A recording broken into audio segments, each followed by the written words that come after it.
video is going to teach you how to scan your life for the most important things and then throw away the rest that doesn't matter and is not important for you.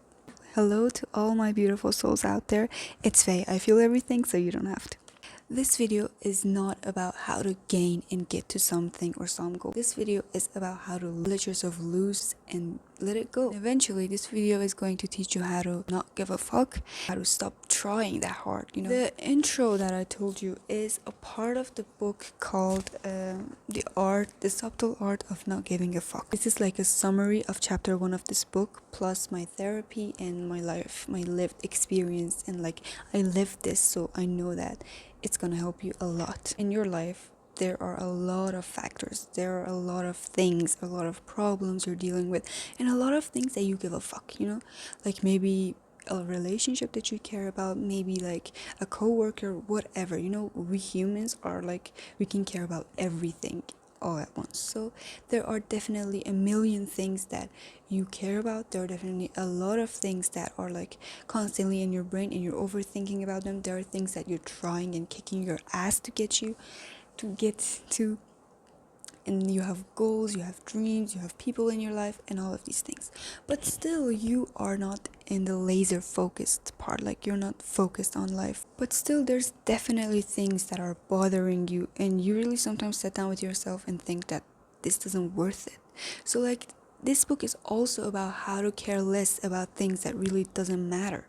So because I want to get straight to the point, I'm going to tell you that the number one of the only factors on how to have a life where you're only focused on what really matters and you're not just overthinking and worrying about things that deeply doesn't matter that much, is to have values. Wait, let me do this. Values. Okay, values are definitely one of the things that are super important in life. So what are even our values? I personally never really in my life thought about really the value of values and why should they matter in my personal life. I thought that values are a thing that only the society should have, or I don't know, maybe values is just being nice, or I don't know, some stuff that is in society, in its culture, sort of. I don't know how to say. But no, values, you can have values in your personal life. Definitely, we all have values in our personal life. But the goal here is to focus on them and to only have a laser vision on these values that we have. Let's say that imagine there's red things around you, okay? These red things represent your values, and when you look around and you see these red stuff, you only can see them, and the rest of the world is just black and white, or maybe not as important. An interesting thing about values is that values are not the same as goals, okay? Don't mistake them. Goals are sort of stiff. Goals don't have flexibility. Goals are not that flexible. They're just a stiff kind of, they're not flexible. That's what I can say about them. And values are very, very, very flexible. You can just switch to different values. Maybe let's say, let me give you an example. For example, you have this goal of getting to a top school, okay? And you're really studying hard for it. So the only way for this goal is to study for it. And I don't know, whatever that's whatever that's linked to that, and you can only do those stuff. You can't listen to songs all day, or I don't know, watch a movie all day and get in that school. You have to do the thing that was meant for it. But in values, we can have a lot of values. We can have a bunch of values and just switch on them. For example, one of your values is gaining more and more knowledge, so you're studying, and then your mom calls you and she's like, can you help me with this? And you tell yourself that, okay, now helping my mom is aligned with my values, because I have this value of I want to help others, or I want to help my family, or help the people I love. So in both ways, you are nurturing and you are in aligned with the path of a value, and you're not just doing in one thing. You're not gonna feel, you don't have to feel guilty about why am I not studying right now, or mom, I don't want to come, I'm studying, can't you see me? Because you're literally flexible. Okay, she needs my help. Maybe if she needs my help, I can go right now, so I can study later, or maybe 10 minutes later after it's done. So it's not that it's not that hard, or it's not you have to do this or you will fail. Like values are extremely flexible and they're so fun to work with, I think. Another difference between a value and a goal is that goals are like a destination, you know? Like you're on a bus and then you try, and then you get to that, and then you drive, and then you get to that station where you want in that destination. Like values cannot be accomplished like a goal. You cannot like buy them like a car that you've been saving for, or like I'm sorry, or like get to like a wait. They're not like a car where you can get to, like a car that you've been saving up your money for, or I don't know, like a house, like a school that you've been studying for. They are a lifelong path. They're never gonna end until the day you die. Like I have this personally, I have a value of turning my pain into like art creation, into something alive, into my legacy. And this value of mine is never gonna end. Like there's never gonna be a day that I'll be like, okay, I wrote this novel, I recorded this video, and now my values are fully accomplished and I don't want to do this value. Like I don't want to go with this value anymore. You know what I mean? But values can change, you know? You can change your values. But what I mean is that they're never gonna like end like goals. You know, sometimes there are rich people out there that got to all of their goals and like, you know, they have the car, they have the money, they have the house, everything, and now they're just empty because they get to every goal that they wanted. The path just ended.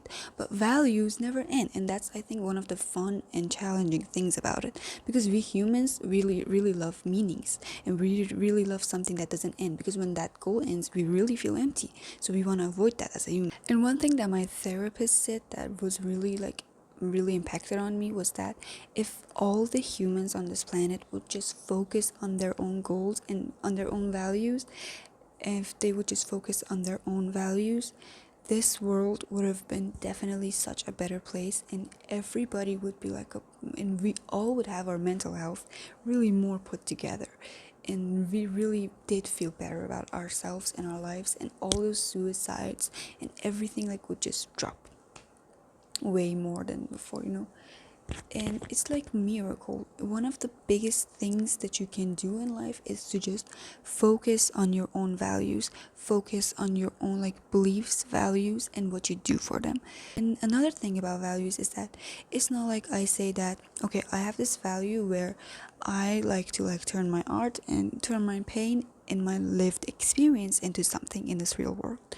And it's not like, okay, so I have this value and then I sit at home and do nothing about it, and I just say that, okay, I have this value, that's it. No, you should do what aligns with that value in order to feel better, because doing what's aligned with the value is definitely gonna make you feel better about yourself, like boost your confidence, self-esteem, focus on your life. It's gonna help you let go of things very much easier.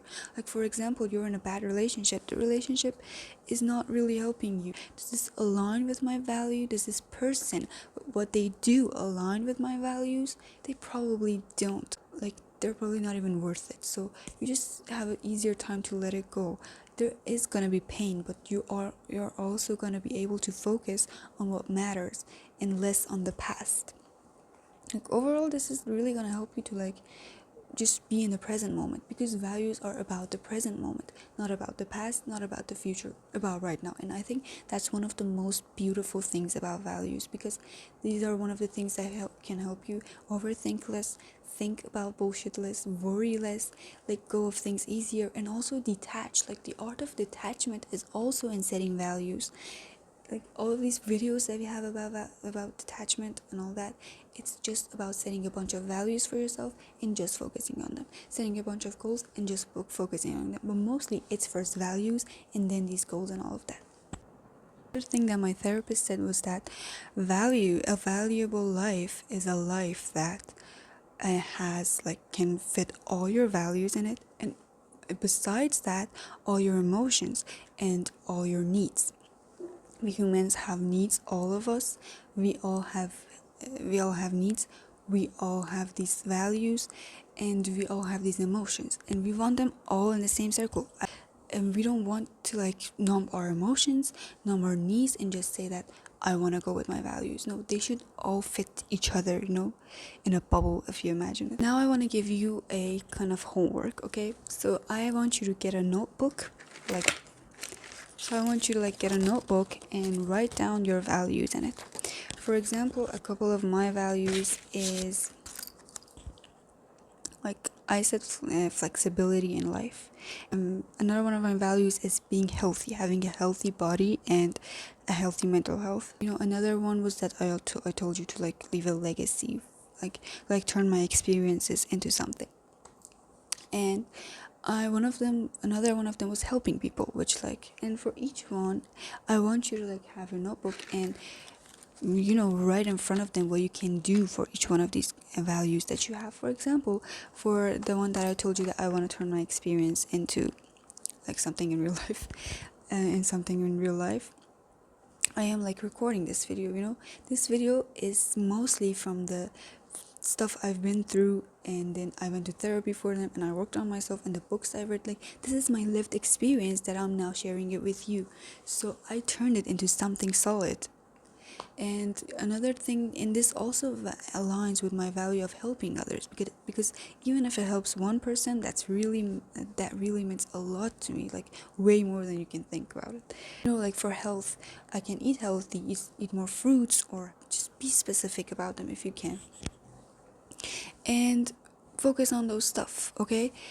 Stop living in the past. Whenever you see yourself that you're in the past for a bad reason, or you're in the past and it's not helping you, you're not using the experience, it's not helpful at all, it's just making you worried, sad, whatever, I just want you to see your list and be okay, what I want to do something that aligns with one of my values right now. And overall, throughout the day, try to see that whatever you're doing is matching what value of yours. Even drinking water aligns with the value of I want to stay healthy, or I want to take care of myself. Now let's see what the book actually says in chapter 1. So the first chapter is called Don't Try. Ever that we are really constantly desperate and we're just kicking our ass to get to something, it means that we lack that thing. For example, when I am trying so hard to find some water, it means that I lack water right now. I don't have the water. I want to drink water. So that means this. That means that we lack that thing, that we're desperately trying this hard for it. For example, I am trying to learn driving. And I've done all my classes, I finished all my classes, and now I just gotta give the test, which I failed once. And one of the things is that I kick my ass every day.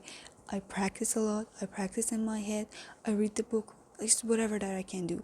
And I realized that I'm really trying hard, and I'm desperately trying to just get better at this, while in this desperation just lowers my confidence, and I just think more and more about I keep lying to myself that I practice this hard, so I'm great at driving, but then I suck. But then sometimes I make some weird mistakes, and I don't want that. So and one of the things that this book says is that I should accept the fact that I suck at driving. I should tell myself that, okay, Faye, look, you right now are at this point for driving. You're not such a great driver right now, but that doesn't mean that you cannot ever be. But also that doesn't mean that you should kick your ass for it. Just a normal amount is enough. It says that embrace the fact that you lack that thing. Embrace that you suck at that thing. If you don't have money, embrace that you're poor right now. Embrace that you don't have the money. Don't deny it. These affirmations and the affirmations now are proven scientifically that are useless. Why? Because the brain is extremely intelligent. It can literally tell that you're lying to yourself. If you're feeling ugly today, you're going to the mirror and telling yourself that, oh my god, I'm so beautiful, and you don't actually mean it, your brain is gonna realize. It's not dumb. So that's just gonna work the opposite. It's just gonna make you feel worse, because no one who truly believes they're pretty have to go out there and lie to themselves. They just say it and they mean it deeply in here, and they don't really have to wake up every morning and say it 10 times, or I don't know, in some structured ways. They just say it when they feel it. The more you focus on chasing the thing that you lack, the more obvious it's gonna become that you lack that thing. So in this case, this book says that what I should do now is just stop focusing on what I don't have. Stop focusing on the fact that I am not a great driver. I should focus on what I have. I am a beginner driver. See the reframe? And then when I know that I'm I'm just a beginner here, I can like really, you know, be less tough on myself. And when I'm less tough on myself, when I'm less chasing that greatness that I have in my head, that standard, it's really gonna help me more because I get less anxious. When I get less anxious, I drive even better. So this is that embrace what you lack and then stop focusing on what you don't have and use what you have. Like what I have is that I'm a beginner, so I can go better and be better and better and better.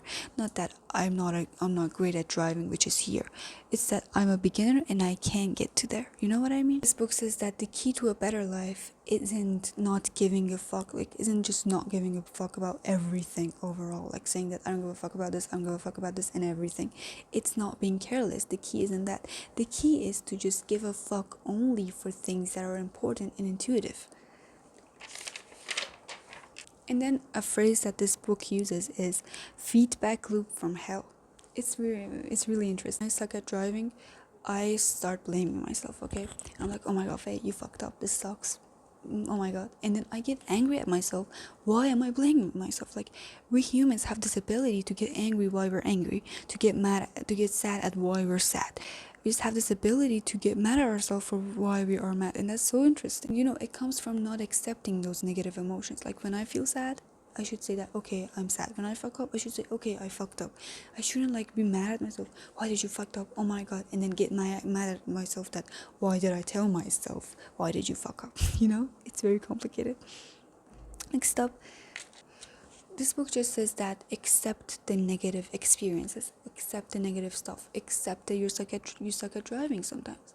And in that way, because like overall life isn't some fairy tale. Life is not going to always give you what you want and be like, okay, there you go. Life is gonna be hard. Life is gonna suck. Life is gonna get fucked sometimes.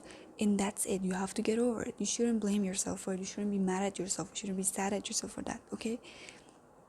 Just accept that. Accept that life can sometimes sucks, like life is sometimes sucks, and there's nothing that you can do about it. It's the power of acceptance that will set you free, and instead of just blaming yourself for everything.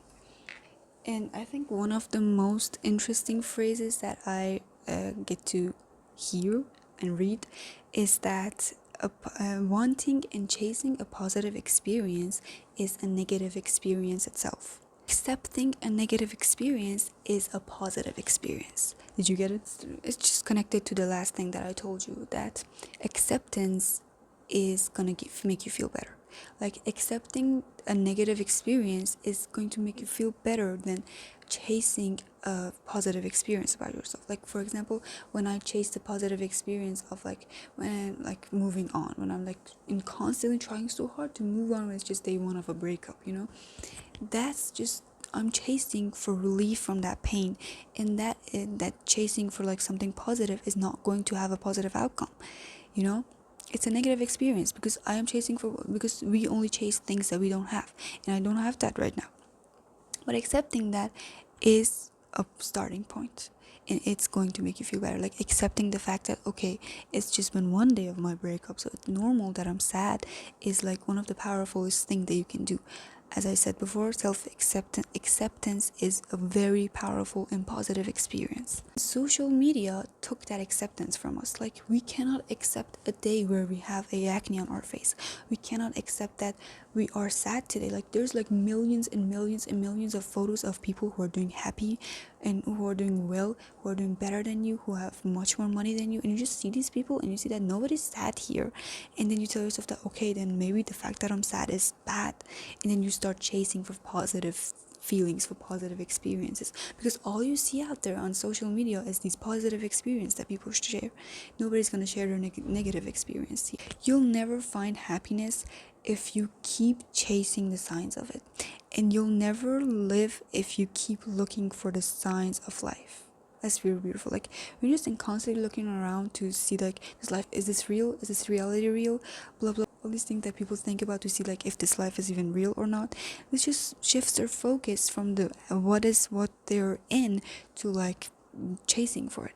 And I remember, if you watched the animation Soul, and it was saying something about like a fish was looking for the ocean, and then it asked the address from someone, and that person told him, and that other fish told him that, look, it's already the ocean, you're already living in it, and just because it's around you, you don't see it. And it's just like that, when you're chasing for something, you don't really see what's in front of you, and you don't really see that you already have that thing. Even if you have that thing, you don't see it, you know. The book talked about the backwards law, which is just in that thing that I told you, that chasing a positive experience is a negative experience. That thing is called the backwards law by Alan Watts. When you care less about something, you're really better at it. Like the days that I don't care about driving that much, I'm really better at it. I really live that. And you know, not giving a fuck about something and not really desperately trying for something is gonna give you the positive outcome that you want. You know, it says that accept the pain, accept the bad parts of the life. This book isn't about a fantasy.